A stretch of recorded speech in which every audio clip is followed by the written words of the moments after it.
Welcome to CosmoFactory, a podcast by Cosmoprof Worldwide Bologna, where we explore the entire cosmetics, personal care, and fragrance industry supply chain. I'm your host, Deanna Utrusky, and here at CosmoFactory, we look beyond the trends to discover the ideas, initiatives, and innovations that are truly advancing beauty. Let's get started. Today's CosmoFactory episode is worth a second listen. My interview with Dr. Leyte Winfield originally aired in November of 2025 and is a good conversation to revisit while the CosmoFactory team works behind the scenes to refresh this podcast for you. And if you're looking for more informative and inspiring cosmetic industry conversations, you can find the full CosmoFactory archive of more than 100 episodes on your favorite podcast platform and at cosmoprof.com. We will be back soon with all new episodes. In the meantime, please enjoy my conversation with Leyte. This episode is about academic education. It's about the study of chemistry, biology, and material science, about textured hair and melanated skin, and it's about next-gen cosmetic science and the value that lived experience brings to product formulation and ingredient innovation.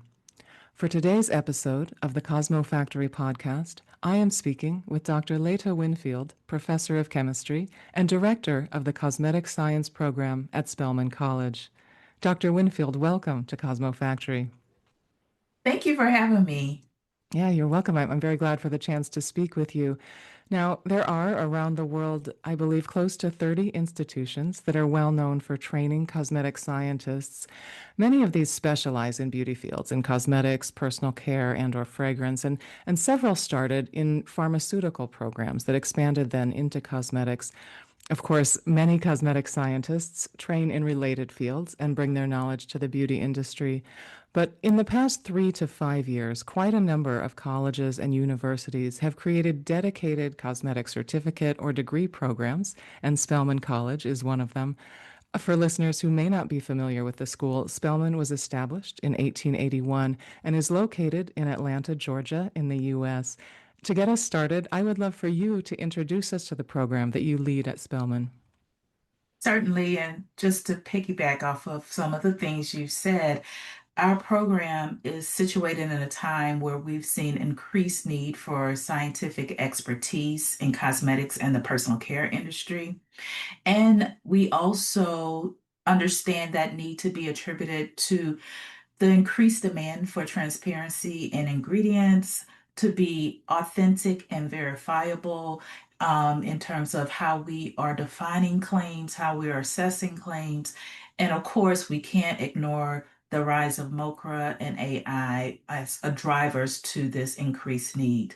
So, with that in mind, I created the program because I recognize the importance of empowering our students to be creators of knowledge and the leaders of this innovation and research in this cosmetic and personal care industry.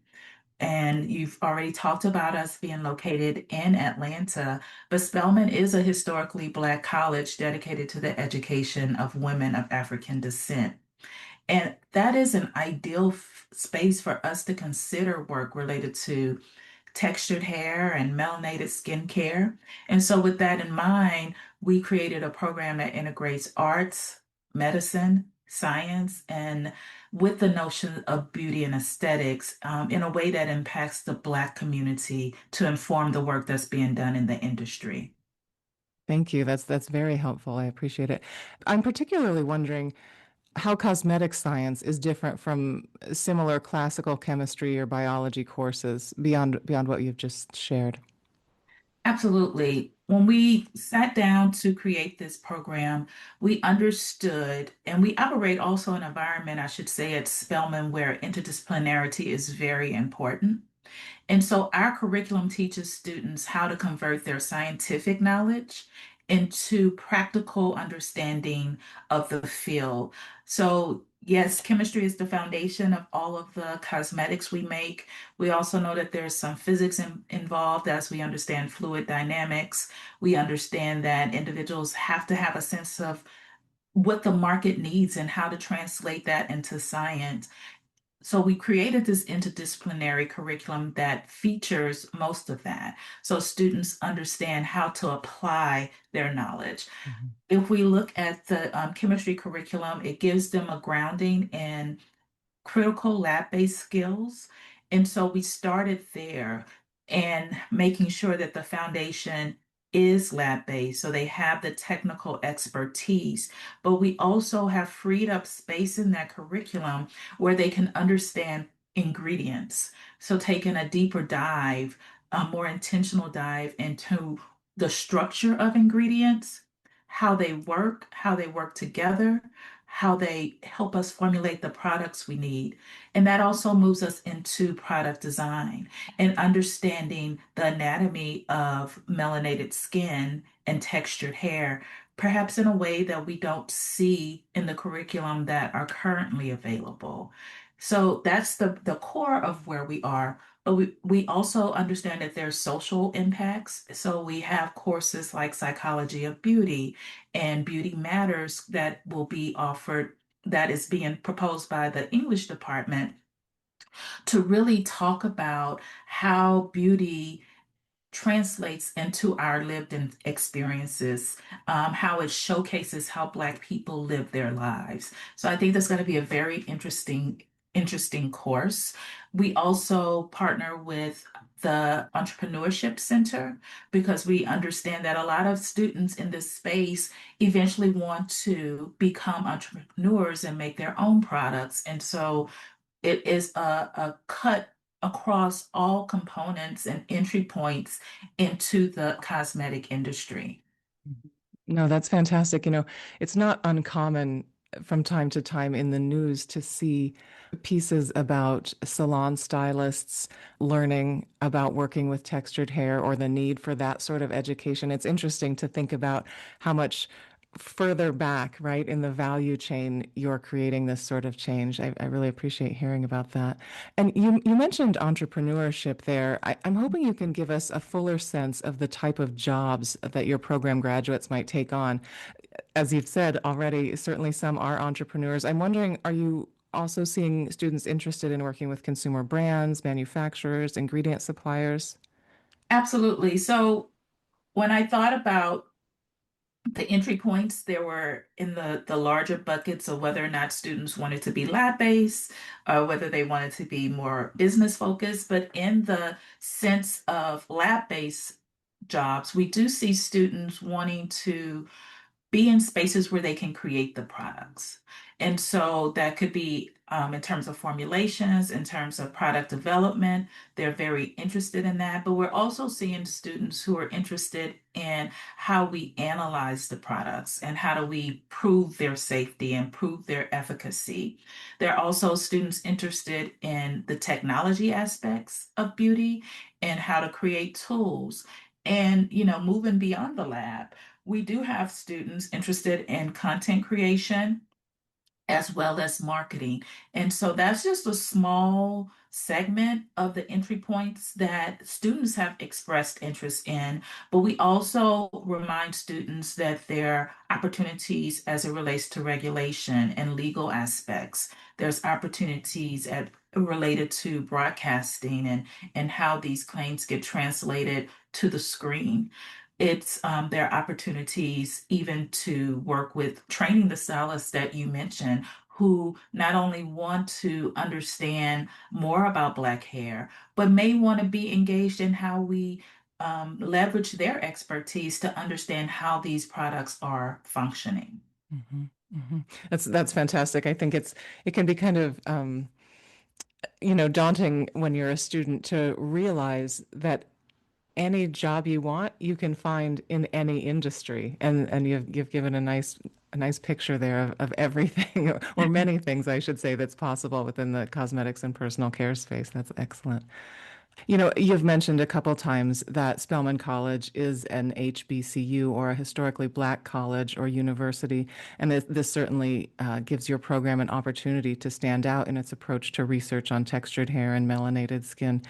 I'm hoping you can talk about some of the projects or publications that students in the program have worked on to give us a sense of that research. Thank you for asking me that because I get to brag on some of my colleagues who are leading these efforts. And I'll start with Michelle Gaines. She is our hair guru at the college. Her research is related to material science and chemical engineering, but she saw the need to have better parameters around how we define textured hair. So we're familiar with some of the systems that are out there currently, but she wanted to go in deeper. So when we look at Walker's system and we say you have 4A texture, and even some the expanded classifications that L'Oreal came with, what does that mean in terms of the diameter of the curls, actually getting in the lab and measuring that, the amount of heat it produces, the porosity, getting really deeper into those types of quantifiable parameters related to hair. Again, giving people information about the science that underpins things like the Walker system. The other colleague is Dr. Davita Kemp. She is a bioorganic chemist and she works with biogels. Right now, she has interest around creating new biogels for adhesives, particularly adhesives for hair extensions, but also adhesives for eyelash extensions. And so, also looking at other applications where such adhesive properties might be beneficial. So, how do we use these to reformulate even some mascaras and things of that nature? Hmm, hmm. And I know a little bit about academic research, but I'm hoping you can maybe just give us a sense of how this actually takes place and how students are involved. Is it a part of a course structure? Does it happen over over maybe 6 or 12 months? Does it result in, a peer-reviewed publication? How does this sort of progress at the university space?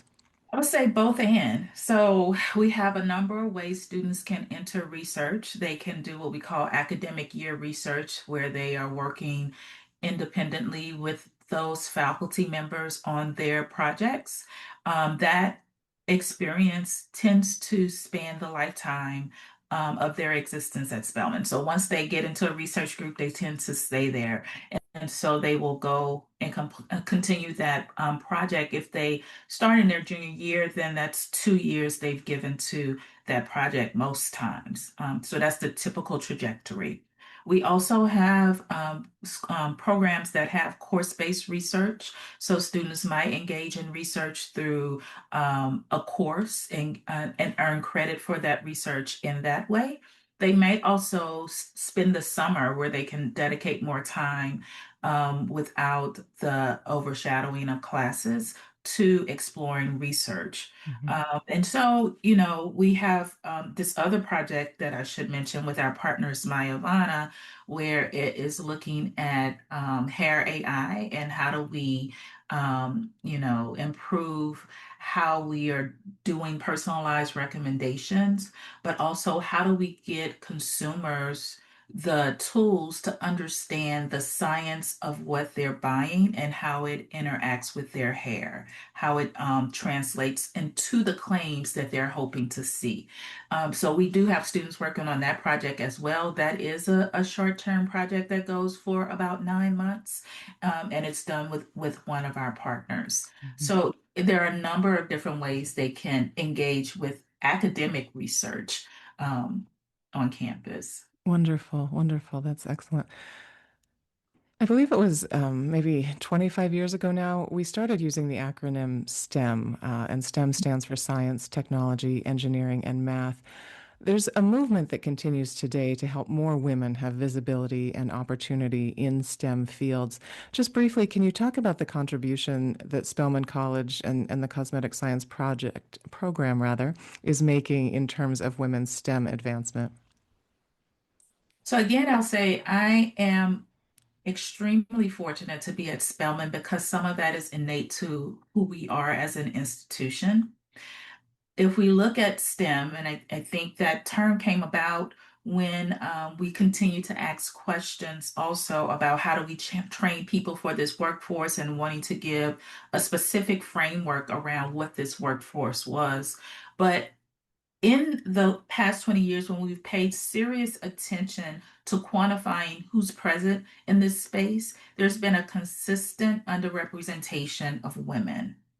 So if we look at the statistics, we know that less than 3% of practicing scientists and engineers are Black women. And that's in all of STEM. If we look at the statistics specifically in the beauty industry, many will be surprised to learn that it's even smaller. The representation is even less or a fraction of what we see there. And so if we think about the underrepresentation in STEM, it is going to then impact the expertise we can access for the beauty industry. As Spelman continues to be the leader in training Black women to be experts in STEM, we have now the opportunity to also shift the demographics of those represented within the beauty industry, ensuring that Black women have a space there and can be seen again as those experts, as those leaders, as those who are creating the innovations in that space. And that's what we hope to galvanize through this program. Yeah, no, that's very helpful. And I appreciate your sharing those statistics. I know listeners who go to various events in the industry, especially in the United States, might seem to see or be a part of what feels like a very strong presence among Black women in cosmetic science. It just suggests that those women we see showing up are working that much harder than what we might have recognized. You mentioned already collaboration and partnerships there when you were talking about the research product projects that your team or your students are involved with. And I really think collaboration is critical to the ongoing success of our industry. Are there other examples of institutions or companies you've partnered with that you might want to tell us about? Sure, I can speak to our partnerships with Estee Lauder and L'Oreal. They were early investors in what we were trying to establish at the institution, and we're really grateful for their contributions. Estee Lauder, in particular, helped us launch what we call the Black Beauty STEMinist Lab Intensive. So that gives us an opportunity to move beyond just Spelman students and bring cosmetic science to students at other HBCUs. We bring those individuals to the campus in the summer for 1 week where we introduce them to formulation across hair, skin, color, fragrance. They even do product development.